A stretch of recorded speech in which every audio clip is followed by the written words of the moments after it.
G'day, it's Michael here from Mountain Bikes Direct. Today we're covering all the things you need for a great kids mountain bike ride.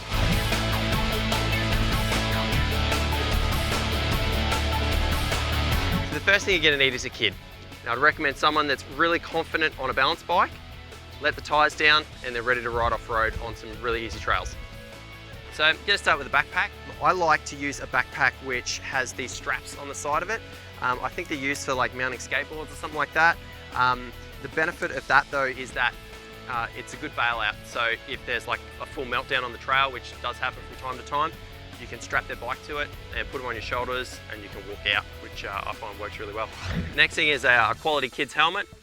This is a Troy Lee Designs A1 Youth. It's probably the best one I've found so far. It's got a really good retention design, quite compact, and works really well. Next thing I got here is just a lightweight kids jersey. Basically, particularly when it's getting a bit warmer, if they're cool and they're comfortable, they're going to be happier, which is good for everyone. Next thing is a set of knee guards. I often use adult elbow guards, work quite well. You can just use the same measurements you would on the sizing charts for an adult knee, and then just slide them on the knees and you're good to go. So next thing I'd recommend is just a snack. Usually stop halfway through a ride and always goes down really well. Next thing I got here is a set of 5'10" kids. They can be a little bit hard to find, so if you can't get your hands on these, a set of Vans or some skate shoes often work pretty well too. Next thing, some water. Gotta have water. Also got some kids gloves here. They've got a nice wide opening at the top. Not essential for when they're just starting out because they often don't have a lot of downward speed, so aren't going to shred their hands, but once they start riding a bit faster, yeah, they're pretty important on soft hands. This is a bike lock, combo lock. I find it just gives you options.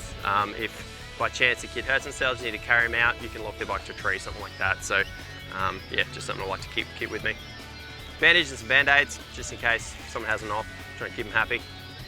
Some toilet paper or some tissues, just in case someone needs to use the bathroom. Here's a toe strap, which is always another good bailout if someone's really struggling. Mobile phone and also multi-tool in case you need to do some minor bike adjustments on the trail. So a front-mounted child seat like this works really well. It folds up and can fit in your backpack. It's great for getting a child to a specific area on the trail if you want to be able to ride a specific part of track, or if there's nothing easy close to where your car park is. So this is what I usually take on my kids' mountain bike ride. I find you being a little bit more prepared makes everything go a bit smoother. Be sure to check out our other videos for tips on how to get your kid riding off-road.